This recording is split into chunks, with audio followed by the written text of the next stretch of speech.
This podcast is part of the Dark Myths Collective.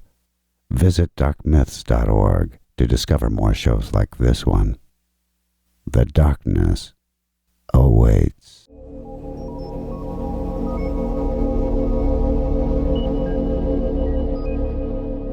Prepare to confiscate the human's possessions. Possessions secured. Prepare the probe. Whoa. Wait a hot second. No need for a probe, man. Why are you doing this anyway? To learn from your kind. And to obtain your container of treasures. Container of treasures? Oh, you mean my cryptid crate? Yes, the cryptid crate you possess. We desire it. We have discovered it to be populated with many objects we find most incredible. Correct. The objects in this container cannot be produced on our home planet. Well, you don't have to abduct people to get your own cryptid crate. Elaborate. Just go to cryptidcrate.com and sign up. On the first of each month, a new box filled with amazing cryptozoology-themed items will come to your mailbox, or spaceship. Allow us to show appreciation to you, human, for this invaluable information. Yeah, sure thing. Does this mean you're going to take me back to Earth? Not exactly.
Good evening and welcome to Monsters Among Us.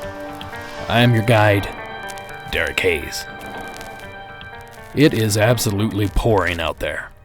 If you happen to be in Southern California, please be careful. Unlike the rest of the country, a decent rainstorm can wreak havoc on this region. A region of land that is simply not suited for heavy rains. We're talking mudslides and flash floods. That's no joke, so stay safe out there. I have an awesome show lined up for you guys this evening, but before I begin with our first call, I have something I need to get off my chest. Lately, I've been asking for reviews on iTunes, and you guys certainly have delivered. We're just about to break the 400 mark, and to me, that's mind-boggling. But with this influx of reviews comes a handful of negative ones. Now, I'm not the kind of person that let a little negative feedback discourage me in any way. In fact, typically it's the opposite. But these reviews have me a bit annoyed. In a nutshell, most of the negative comments criticize my quote-unquote debunking. Some claim that I insinuate that certain callers are liars. Some feel that my rational explanations are irrational and far-fetched. But the majority simply hate the idea that I try to rationalize any of this at all. And that is what bothers me. The entire concept of the show is to explore calls and to try to find possible explanations, paranormal or otherwise. In no way do I intend to be disrespectful, nor do I claim to know the true answers. I simply do my best to offer logical alternatives to otherwise illogical claims. So long story short, I do my best to be respectful, to be polite, and to be open-minded for each and every call that comes in, whether I believe in the subject matter or not. Alright, that made me feel at least a little bit better. Now on with the show.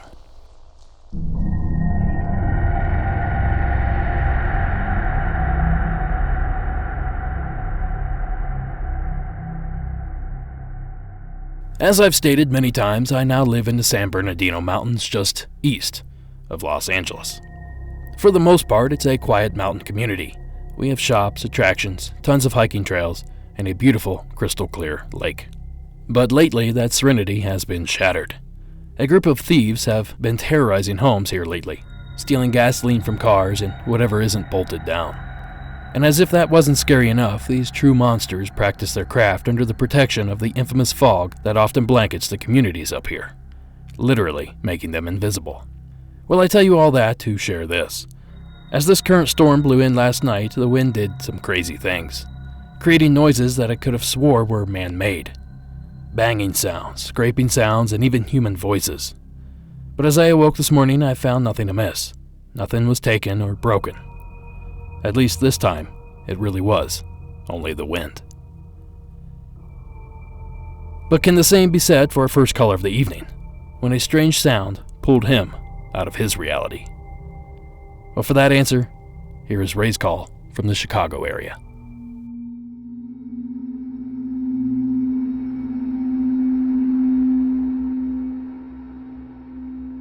Hey Derek, this is Ray, and I am from a Chicago suburb. And this event happened about a week ago, and this is the second week of February. So I was in my room just kind of laying there, and near me are two big airports.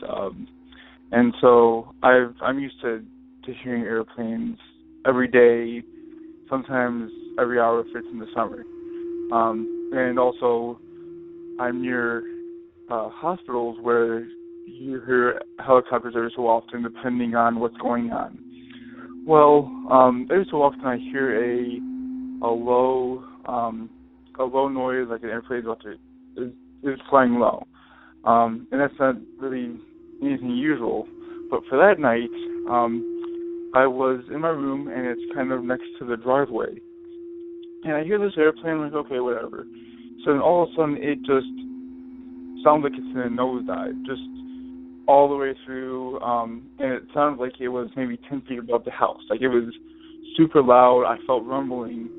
And then I heard it pass, and so I covered my ears, and thought I was going to crash. I legit thought it was going to crash. My heartbeat was racing, all that stuff.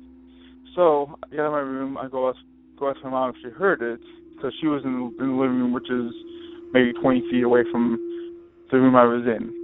And she goes, "What are you talking about?" So I'm like, "Well, you didn't hear that. How did you not hear that? It was like 10 feet above the house." So I then look online to see if any major news break of a plane crash happened, and there was none. And also, every so often, when the helicopters do come in, you hear of these accidents because of the helicopter. And so there was nothing news report-wise. And so it must have been like 6 o'clock at night, and I was wide awake, nothing really going on. Actually, in fact, I think I was listening to your podcast as well. And so I'm like, well, that's not really anything paranormal, until after I kind of talked to the people around the house and around the block, and they're like, "What are you talking about?" And I wasn't dreaming. The only thing I could really think of would be the head explosion, like for sleep. But like I said, I was wide awake. It wasn't like I was almost sleeping and then woke up all of a sudden. It was clear as day. There was a little snow falling that day because it is almost. It was January into February at that time, so there was no like thunderstorm or anything. So it was weird, and it took me about 10 minutes to calm down, and then I still don't know what it's about. So I don't know if that's paranormal or if that's just a weird story, but I thought that if anyone would have a logical explanation, it would be you. As always, I love this podcast. I also love the group.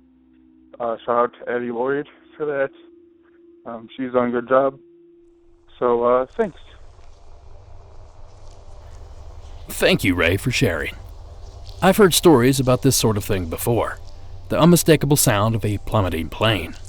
Like Ray's story, most of these also end in mystery, and oftentimes, no crash is found and no missing aircraft are reported. Where can these phantom sounds be coming from? Is there perhaps a strange atmospheric phenomenon that causes planes to sound as though they are falling? Could it be a large truck passing by, a drone, or even insects? Whatever the sound is, the terror it produces is only rivaled by the relief gained when the inevitable explosion sounds never actually come. Thank you again, Ray, for taking the time to call in. Our next story is a written one. The following was submitted by Tommy. Hi, I'm from Pennsylvania, and back in August of 2016, my friend Brandon and I decided to take a trip to Centralia. Our main goal was to see Graffiti Highway. It was a beautiful warm summer day, and we got there about 6 in the afternoon. Unfortunately, I took a wrong turn on the main highway that runs through Centralia and found an opening in the woods that led to some trails. I drove down one of the trails a bit and parked. We decided to get out and walk through the trails, thinking we would stumble upon it. Ultimately, we ended up getting lost in the woods for an hour and a half. There were no openings in the woods off our trail to get back to the main highway till we were really far down. So when we got back to the main highway, it was night, with a beautiful full moon. We walked all the way down the highway until we found the trail my truck was parked on. We both turned the flashlight apps on our phones and continued on. As we were walking down the trail, this tall tree to the left of us started shaking violently. We stopped dead in our tracks and pointed our lights at it. We couldn't see anything in it, with the tree being thick and it being dark. It was like something had grabbed all the branches on it and started shaking them up and down. There was no wind, and all the other trees were still. I looked at Brandon and said quietly, "What the hell is doing that?" He looked at me terrified with no answer. I started to think maybe this was a prank or some big animal. Now I want to mention, when we explored abandoned places, I always carry a gun for protection. I pulled out my gun, cocked it, and yelled out, "I have a gun and I will fire." It did absolutely nothing. The tree kept shaking. So I looked down the trail and saw a glare of a moonlight off my truck. I was relieved. I pulled my key fob out and set the alarm off. I looked at Brandon and yelled, "Go, go!" We ran down to my truck, got in it, and flew down the trail back to the main road. To this day, we never figured out what it was. I like to think logically, and maybe it was an animal. But what throws me off is how it was shaking the whole tree continuously. Well, thank you for listening to my story. I want to say that I love the podcast, and I'll be back with more stories. Thank you, Tommy. Thanks, Tommy, for sharing this story. When it comes to strange sounds, shapes, or movement in the dark forest, we are at the mercy of our own imagination. A flash of brown fur has to be a monster, not a deer. A long wailing call can't be a coyote. It must be a Sasquatch. It's our fear that gets the better of us, transforming even the most benign of woodland activities into something sinister and downright life-threatening.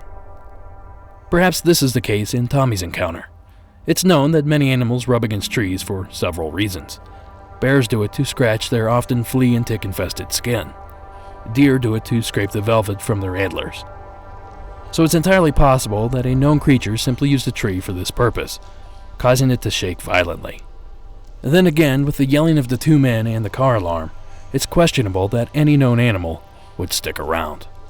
Thanks again, Tommy, for taking the time to share.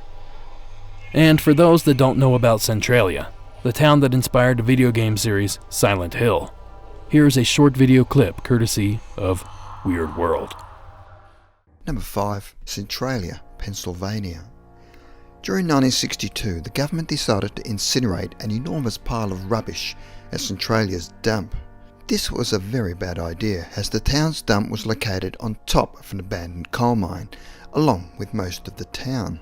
After the fire consumed the rubbish, it ignited the leftover coal in the coal mine and spread throughout the remaining mine. This created carbon monoxide, which seeped up through the ground. Disturbingly, people in the surrounding homes began to lose consciousness. After sinkholes and cracks started appearing throughout the town, authorities realised they could not stop the fire and relocated the residents. Disturbingly, the fire still remains in the town, and it's been notified that parts of the mine could collapse at any moment, making the ground dangerous to walk on. The town's air is also deadly, blowing out sulphurous steam throughout the holes, which can suffocate a person. Today, this abandoned town remains off limits to the public. Our next call is short, sweet, and spooky. This is Derek's call from New York. Hi, Derek. I'm Derek from Western New York, I have a cool story I thought you could use in your podcast. I really enjoy your show. It was probably about 10 years ago. We were in a Bible study. It was in a built-in garage, all souped up pretty nice.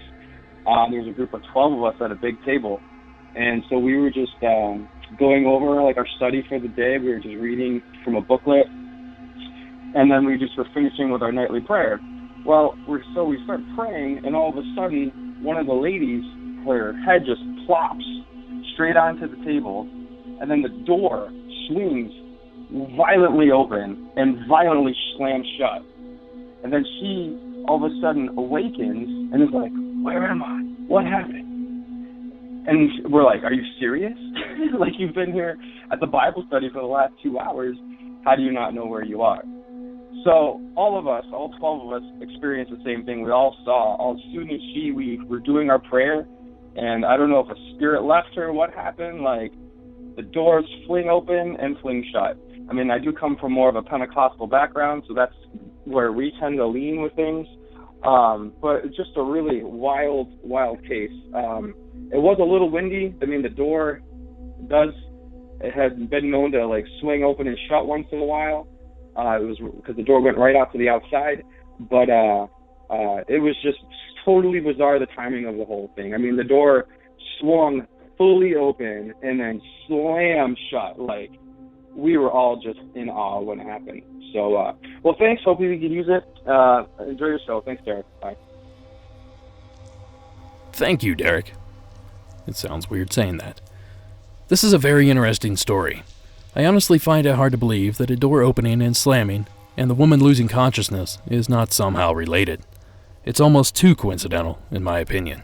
But that does not mean there's not a logical explanation for what transpired that day. That said, the only idea I can muster is some sort of change in pressure. A change so great that it not only forced the door open, but also caused a woman to pass out. Now, as plausible as that theory might be, I find it hard to swallow. Especially if no one else in the room succumbed as she did. So please, take that suggestion with a large grain of salt.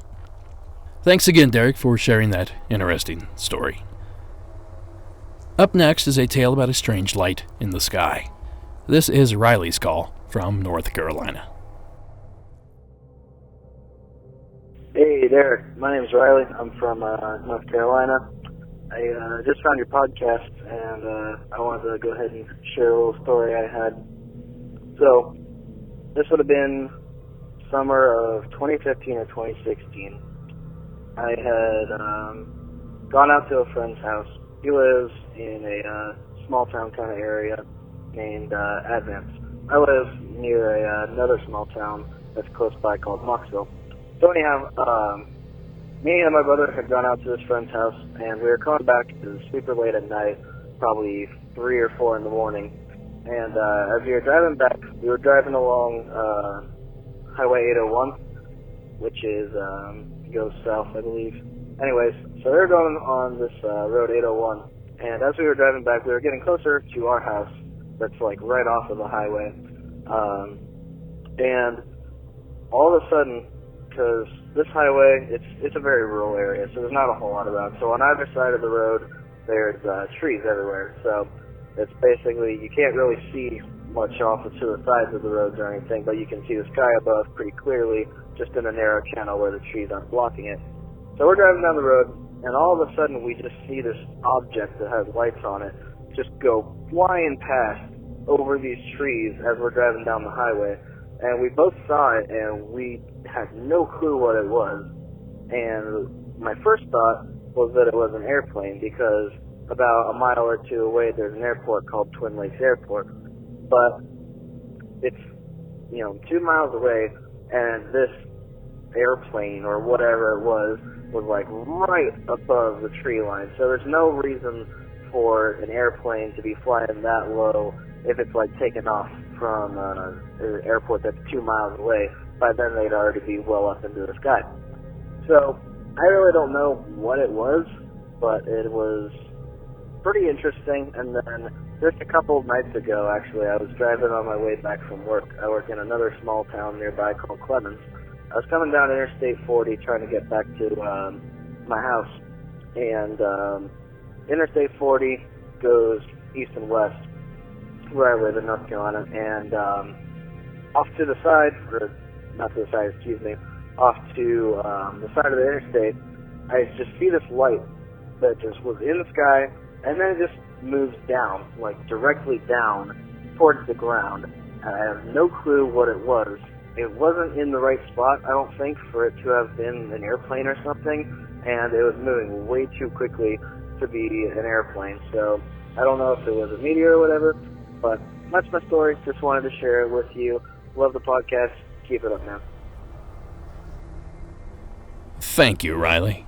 It may come as a surprise to some to know that, according to ABC News, North Carolina ranks 10th in the most UFO sightings per state, which is fairly significant considering all the hotspots across the country. Rounding out that top 10, starting with number 9, is Michigan, Ohio, Pennsylvania, Arizona, New York, Texas, Washington, Florida, and California. A few states I'm rather shocked to learn did not fall in that top 10: Nevada, New Mexico, Missouri, and Colorado. But hey, the numbers don't lie, and in reality, this is probably based on population. Thanks again, Riley, for taking the time to call in. There is no other way to say this. Our next story is more sad than scary, but you can't deny the positive message that it has. This is an anonymously submitted written entry.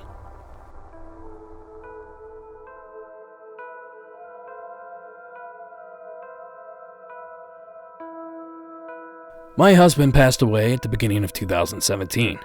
He was 40 years old and we didn't realize he was sick. His death was so quick that they told me he didn't have time to grab his sheets.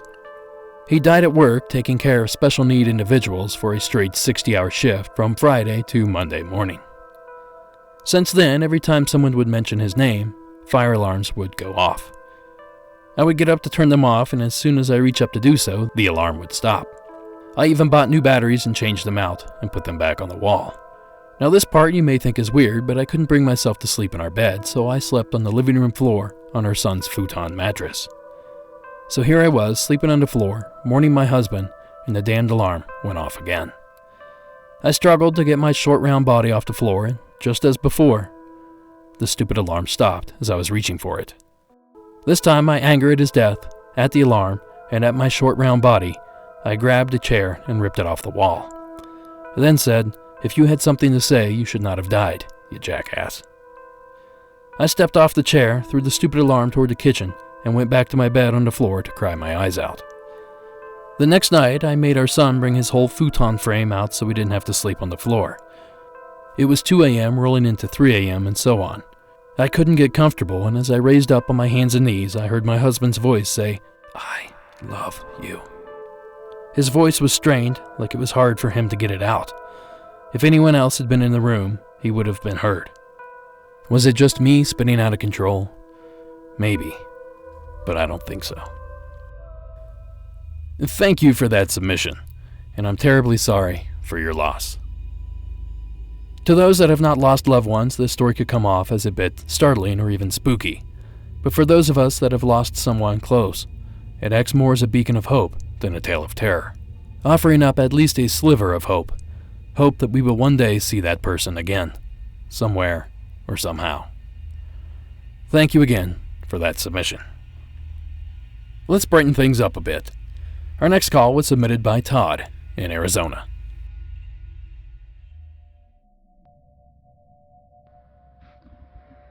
Hi Derek, my name is Todd. I grew up in a town called Mesa, just east of Phoenix. When my parents moved us there in 1970, it was a smaller community surrounded by citrus groves, cotton and hay fields, and open farmland. Nowadays the whole area has been built out as Phoenix's East Valley, and very little of the agriculture land remains. Back then my dad was a teacher and found a job teaching at a local junior high school, and moved us to Mesa from New Mexico. They bought a small but new 3-bedroom cinder block home on the edge of Mesa near a new elementary school immediately to the north of my neighborhood were cotton fields that extended north to the usually dry Salt Riverbed. There were and are several Native American tribes that own the land near and around the riverbed, so tribal land exists all around. I'm not sure if my neighborhood was ever a part of tribal property, but it was within a mile or two nonetheless. In those early years, my neighborhood was very safe and calm. We had many friends around, good neighbors. The house was hot during the summers, with swamp cooling doing its best. We didn't get regular AC until I was a teenager. My awesome parents did the best they could on a teacher's salary and started growing a large family. I am the oldest boy of 10 siblings. One night when I was probably 8 or so, my parents were out on their date night. My older sister was babysitting. I remember the house was quiet, and I was just dozing off on the couch, probably about 9 p.m. As I was drifting asleep, someone hauled off and open hand slapped me across the face, knocking me off the couch and onto the floor. I lay there stunned for a second and then jumped up ready to take on my sister, but no one was there. I looked around. The front door was closed and locked. Kitchen lights were on, but nobody there. Peeked down the hall, but no one was awake. I stood there trying to figure out what happened, and I could feel the hand slap on my face. In the mirror, my cheek was red and there were finger marks. I don't know what the heck happened. I didn't feel creeped out or frightened, just total confusion. I was too young to think it was anything otherworldly, but I have no explanation. Which leads to the next story. In the early 1980s, when I was about 12, there were too many of us kids to fit in that little house. My sisters shared the bedrooms, while me and my younger brothers slept on the mattresses in our living room. We were kids. It really didn't bother us at all. While my parents were saving to add additional rooms to the house, they somehow obtained an older camper trailer, probably about 18 feet long. They maneuvered it into our backyard, got it nice and level and stable, and ran an extension cord to it from the house. Boom, instant boys' bedroom. It was really fun at first. We obviously didn't use the little stove or sink. I don't remember it having a bathroom. We would just relieve ourselves at night out the door into the grass. It was like camping and we loved it. I slept on a full-size bed on one end of the trailer.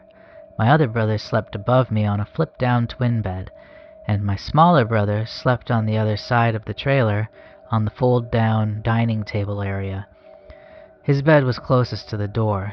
We kept it locked during the day and also at night when we slept. My parents had a key with them, and we would have a key with us to lock it at night. Oh man, that trailer. My brother, just younger than me, began having night terrors. Never had them before. He would wake up just sobbing and unconsolable. That freaked me out. Over time, I would find myself waking up to the sound of the doorknob wiggling, like someone was coming in. I would think it's my dad coming to check on us, but then it would just stop. We would have the windows open and could hear steps walking around the trailer. Of course, it could have been anyone. Even in a safe neighborhood, it isn't impossible to have people sneaking around. I'd tell my dad. He'd not worry too much. His bedroom window was probably 15 feet away, so he said to just yell when it happened, and he'd come running. But in those moments, I'd just be frozen with fear, barely breathing, hoping the scary moment would just pass. Even with the back porch light on, it would happen. I came home late one night from a school dance and grabbed the key, went outside, unlocked the trailer door, closed it behind me and locked it, to find my younger brother weeping and shaken. He said somebody, not 30 seconds prior, was trying to open the door and the trailer was shaking. We slept in the house that night. Then, someone started climbing on the roof of that trailer. Not every night, but many times. My sister confessed to doing it once, but only once. It happened many times. It would start by the trailer shaking, then the roof would buckle and dent as whoever was up there moved around. I can still hear the metal all clunky in my head. Scared the crap out of me and my brothers. I concede it could be neighbor kids, or even a prowler, but it happened all the time, at all hours of the night, with no purpose other than to scare us, I guess. Other than my sister admitting to doing it once, never did any of our friends ever confess to messing with us. Nobody was interested in that trailer at all. It was too hot in the day to play in it. Its only use was to have us sleep in it. We quit sleeping in it after 2 additional things happened that I cannot explain. One morning, we awoke to my younger brother covered in hair, like someone got a haircut, saved all the clippings and sprinkled it all over him. It was on his face and arms, in his mouth, and inside his bedding. Door was locked. We had one key, and parents had the other inside the house. My parents weren't practical jokers. Then a short time later, I woke up to blood on the palms of both hands. I thought I had a nosebleed during the night, but there wasn't a drop of blood on my face, in my nose, on my pillow, on my sheets, or on the floor. Not one drop anywhere. It looked like I had placed my hands on or around something bloody. It was only on my palms, not my fingernails or back of my hands or arms. It was dried, not thick or clumpy, and it smelled like blood. It washed off like dried blood, not paint.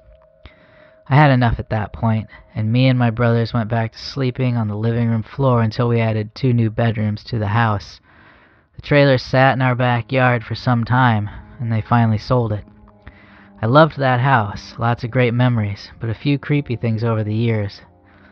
My parents sold it after I had married. They knew the family that moved in and kept contact over the years. Some years later, my sister talked to one of the kids that moved in after us. They talked about seeing 2 little kids run down the hallway on more than one occasion in the middle of the night. That little house still stands. We drive by whenever we are close by. I always fixate my gaze on where that trailer was and wonder what repressed memory I have that produced blood on my hands that one night. I don't think I want to remember. Thank you, Todd. It certainly sounds like there were no dull moments in your childhood. The story of the rattling doorknob reminded me of something that happened to me when I was probably 11 years old. Now please forgive me if I've told this story before, but after nearly 100 episodes, I'm starting to forget all that I've said. Growing up, I was a huge Saturday Night Live fan. I'm talking the days of Farley, Spade, Meyer, Carvey, and Hartman. I'd stay up late every Saturday night just to watch, and apparently I was the only fan because typically I was watching alone. Well, on this one particular night, I was midway through the show when all of a sudden someone started turning the doorknob to our main entry door. They'd twist the handle back and forth and push really hard on the door, making a very loud banging sound. After staring in disbelief for what seemed like minutes, I finally ran to my parents' room to wake my dad. To my surprise and horror, he found nothing. Now keep in mind that we lived down a long driveway off a state route in the middle of nowhere. You could only see one other house from ours, and it was several hundred yards away. Like Todd's story, whoever or whatever it was, we never found it. So thank you again, Todd, for taking the time to share your story. I've been in those shoes, and it's not nearly as fun as it sounds. Now I have 2 more stories I want to share with you guys before I wrap this thing up, but before I do, I need to get all this info out there. Please send me your story. The hotline is always open and always free, at least for U.S. residents. Simply dial 1-888-608-NIGHT. That's 1-888-608-6444. Or visit the Report Your Sightings tab on the website, which is monstersamonguspodcast.com. Now for you fine folks in other countries, feel free to record your story on your phone or computer and email it to me at monstersamonguspodcast@gmail.com. Do me a solid and leave me a rate and review on iTunes, or whatever the kids are calling it these days. And if you're one of those yahoos that's looking to complain because you don't like the format, you can just go ahead and skip that part. Don't forget about the goodies for sale in the shop portion of the website. I have a few t-shirts left in addition to koozies and decals. I'm hoping to include a few new items in coming months, so be sure to check back. I've had 2 new donations lately, and I want to say a big thank you to Anthony P. and Jamie S. Without support from folks like you, there wouldn't be a show, so thank you both. And speaking of support, if you love the show and you want more episodes, you can easily do so by signing up on Patreon. $4 a month gets you 2 additional episodes and a video investigation performed by me. There's a new video and episode dropping next week, so now is the perfect time to sign up. Head over to patreon.com and search for Monsters Among Us, or follow the link in the show notes. And a huge thank you to all those that have already signed up. Okay, back to the program. Our next possibly squatchy call comes to us from Ellie in the Pacific Northwest.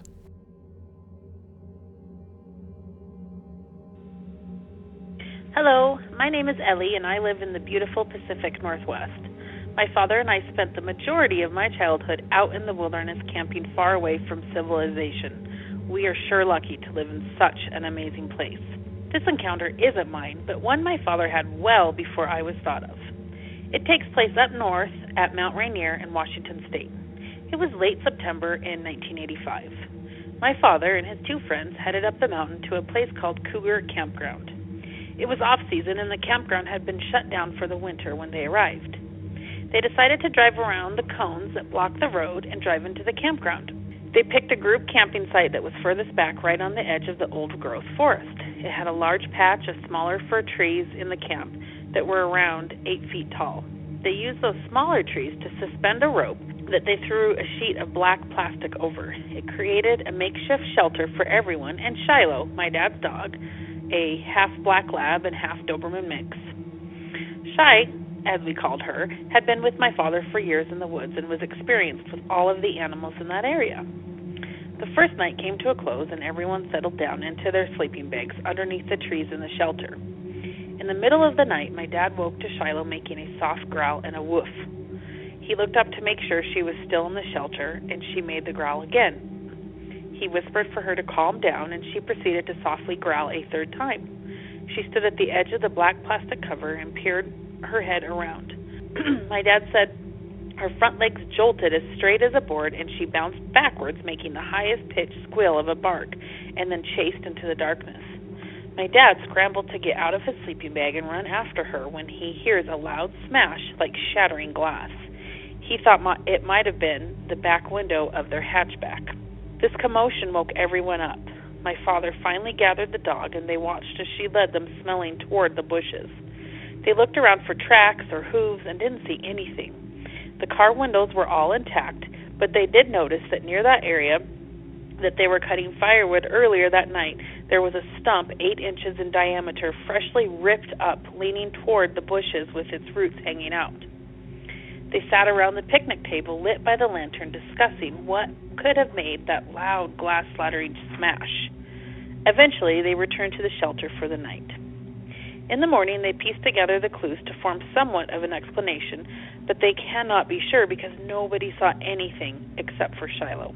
They concluded that as they slept underneath the grouping of trees camouflaged by the black plastic sheet, they were virtually invisible in the dark night. Something might have smelled the food from dinner or maybe the dog and came to check it out. After reaching the camp at the edge of old growth, nothing was visible to the creature, but the smell was still present. Curiosity drew it into the camp. Maybe confused by the fact that the camp had been empty for some time, it unknowingly approached and drew closer. That is when Shiloh started to growl. That made it freeze in its tracks. When Shiloh peeked her head around the edge of the shelter and saw this thing, that's when she flipped out. The creature bolted back toward the forest line, hitting the stump on its way, pushing it out of the ground, and smashing into those bushes so hard that it sounded like shattering glass. On the other side of the bushes was a 5 feet wide dried-up creek bed that it might have been taken off down, leaving no footprints. I don't know, whatever was in that camp that night is a mystery to this day, but it does seem like there might have been a monster among them. Thank you, Ellie. This is the first time this has ever happened on this show. I swear I've heard this story before. I don't know if it was shared on another podcast or submitted online or even on a television program, but I remember hearing it somewhere. That little fact does not stop the story from being downright awesome. I particularly enjoy that the men thought rationally and that they at least proposed theories as to what happened. After all, if you're going to run into a Sasquatch, and I think I'm safe in assuming that that's what we think this was, there's no better place than the beautiful Pacific Northwest. Thanks again, Ellie, for taking the time to share this story. And that brings us to the final call of the evening. This is Sarah's call from the state of New York.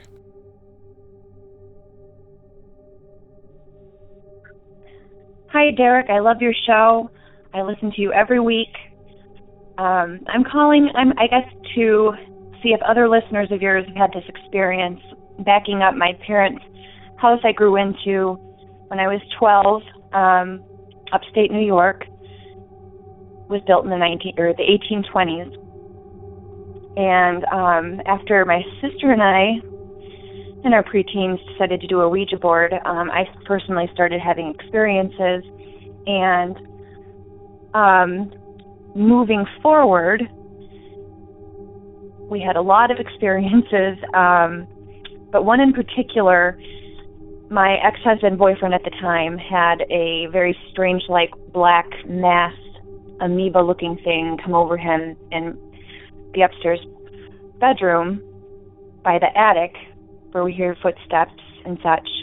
But he heard this weird tuning in and out of a radio sounding like, it sounded like a radio, and he felt paralyzed. And he finally was terrified enough to, finally pull himself out of bed and go sleep downstairs. So I had more and more experiences, but one in particular that I want to bring up was in my 20s. I had basically a similar experience as my ex-husband did. I heard this demonic-sounding cat screech go down the hallway. It was about 2-3 o'clock in the morning. It woke me up, and I remember sitting there thinking, okay, I slept in here. I wanted to try it one more time, and I was looking at the ceiling fan, and all of a sudden I heard this radio tuning in sound right in my left ear, and a little girl crying, and I realized that my daughter wasn't with me, so I sat there for about 5 minutes, and it was still crying in my ear, and needless to say, it freaked me out, so I grabbed my mattress, threw it on my brother's bedroom floor, and slept there for the rest of the night. I forgot another detail, that my mom and my daughter, who was 9 at the time, were getting into the car into a 2-car garage, and they both heard at the same time that radio sound again, coming buzzing into their ear, and then they both heard a man say, "It's okay." And this happened probably about a year after my brother. He was 38 and he passed away suddenly. So it could have something to do with that or not. I had seen a psychic about 2 years ago, and he's in touch with paranormal, and he said that he had seen the attic. He described my parents' attic, and and he didn't want to freak me out, but he was seeing this spider, a dark spider, big, huge spider with a human head crawling all over my walls, and for some reason it was obsessed with me and would watch me through a mirror. And I remember the mirror across from my bedroom where I would get dressed and practice dancing and stuff like that. The psychic that also was very oppressive to my brother, and wished that he could have spoken to him, because my brother ended up with a major alcohol problem and drugs and passed away from a heroin overdose. Also, my sister, who was his twin sister, had bulimia and anorexia, acted like she was possessed at times. I'm not sure if this had something to do with her. She's well-to-do now and doing very well. Proud to say. So I was just wondering if any of your other listeners have had an experience with, a spider with a human head, and especially the tuning in sound of a radio and then hearing something paranormal. Just really intrigues me. Luckily, they are moving this weekend out of that house, and I won't have to deal with it anymore. So, Derek, I really enjoy your show, and my curiosity about this. It's taken me a long time to call in, and I'm not a phone person, but I really am interested about this old-fashioned radio sound and then paranormal voices or activity. If anyone else can throw in on that. Thank you so much for your time. Thank you, Sarah. Like the previous call, I've heard this somewhere before. But unlike the previous call, I know exactly where I heard it. Back on episode 4 of season 3, frequent caller Scott shared a story about a giant spider with a human head he witnessed in Bosnia back in the 1990s. While there are many differences between what Scott reported and the story just given by Sarah, I couldn't help but notice the similarities. Despite an extensive search by not only me but a few other paranormal podcast hosts, we were not able to find any other stories involving this terrifying creature. Although human-headed spiders were depicted in 2 movies, The Thing and Toy Story, as well as several H.P. Lovecraft stories. So at least for now, it appears that the mystery continues. And Sarah, I did want to say that I'm terribly sorry for the loss of your brother, but I am happy to hear that you will no longer have to visit the house that seemed to bring you so much terror. Thank you again for taking the time to share. And that's going to do it for this episode. Monsters Among Us is written and produced by me, Derek Hayes. Additional support is provided by Addie Lloyd and Warren Pon Abbott. Any audio used in this production is done so under the protection of fair use. Music from this episode was provided by Coag Music, Antitector, and Nature World 1986. Thank you all for listening, and until next week.